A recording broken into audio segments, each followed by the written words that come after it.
জামাতের আমির নিয়ে যখন 30,000 টাকার কথা উঠছে তখন জামাতের যারা আছেন তারাও পা ফেলবেন, তারাও বলবেন যে তারেক জিয়া কোথায় থেকে টাকা ইনকাম করে। জামায়াত আমির যিনি বার্ষিক আয়ের একটা হিসাব তিনি দিয়েছেন হলফনামে, তার মাসিক আয় হচ্ছে 30,000 টাকা। আর তিনি তার একটা সিলেট একটা ডুপ্লেক্স বাড়ি আছে, তার মূল্য নির্ধারণ করা হয়েছে 24 লাখ টাকা।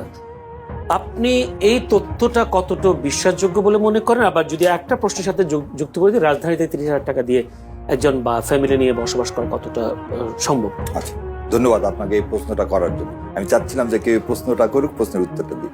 প্রথম জিনিস বলে দিই, আমিরে জামাত ইসলাম হচ্ছে এমন একটা সংগঠন যে আমিরে জামাতকে রাজনীতি করার জন্য দলটাকে বেতন দিবে, নাম্বার 1। নাম্বার 2, মানে দলের পক্ষ থেকে বেতন দিবে। দ্বিতীয় কথা হলো, উনি কিন্তু ফ্যামিলি নিয়ে এখানে থাকেন।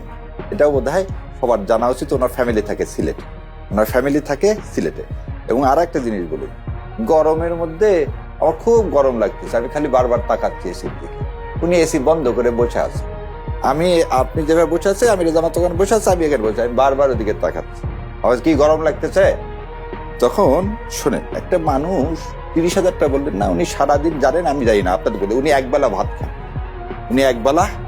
খান। ওনার চলাফেরা যদি আপনি একদিন ওনার সাথে চলেন, ওনার ইনকাম মানে ওনার খরচের কথা লিখেছেন নাকি পুরো ফ্যামিলি? না, এখানে কথাটা হচ্ছে, জানেন কিনা, ওনার মেয়েরা ডাক্তার, ওনার ওয়াইফ ডাক্তার, উনি ডাক্তার। এই কথাটা হঠাৎ করে আসলো, শোনেন, ইস্যু বানানোর জন্য। এটা আপনারা সবাই জানেন এই প্রশ্নটা কে করছে। এই প্রশ্নটা করছে হচ্ছে একজন সাংবাদিক সাহেব, এবং ওনাকে এই প্রশ্নটা কি জন্য করানো হয়েছে দেখেন, সেটা আমি বলে দিচ্ছি। বিএনপি এবং জামাতের মধ্যে একটা বিভেদ তৈরি করার জন্য।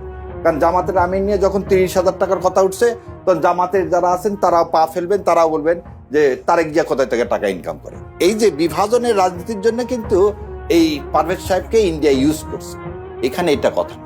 আপনি একটা জিনিস বলেন, একজন ডাক্তার, উনি একটা পার্টি করেন এবং জামাতে ভাই ভালো জানে, ক্যাডার ভিত্তিক দল, খালি জামাত ইসলাম না, কমিউনিস্ট পার্টি, তারা কিভাবে চলবে, তাদের খাওয়া দাওয়া কিরকম হবে, এইটা পার্টি হচ্ছে তাদেরকে দেয়। দ্বিতীয় যে জিনিস, জামাত ইসলামের পার্টিতে তারা বেতন ভুগে, সেই জন্য এটা কিন্তু ফুল টাইম, ওটা কিন্তু পার্ট টাইম না। আমি যার ব্যারিস্টার, আমার একটা প্রফেশন, আর আমিরে জামাতের প্রফেশনই হচ্ছে সে কি রোকন এবং ফুল টাইম একজন পলিটিশিয়ান, রাজনীতিবিদ। এবং তার জন্য 30,000 টাকা যদি বলে থাকে, আমার ব্যক্তিগত, আমি তার সাথে চলে যতটুকু দেখছি, তার 30,000 টাকা খরচ হওয়ার কোনো জায়গা নেই।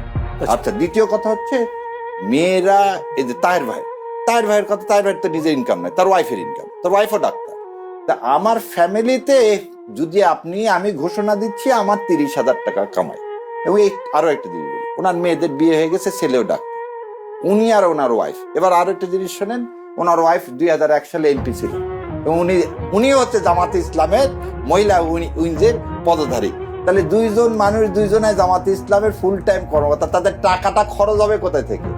এখন দ্বিতীয় একটা জিনিস, এইখানে ইন্টেনশনটা সবসময় বড়, যে এই কথাটা বলে একটা মানুষের অ্যাসানিশন করতে চাচ্ছেন না, এখানে বিএনপি এর জামাতের মধ্যে আপনি ডিসটেন্স তৈরি করতে চাচ্ছেন। সো আমি আপনার মাধ্যমে সবাই, সমস্ত জামাত যারা ডিসটেন্স তৈরি করতে চাচ্ছি না, আপনাকে কথা বলিনি, আমি বললাম জামাতে ইসলামের কারো এই ফাঁদে পা দেওয়া হবে না।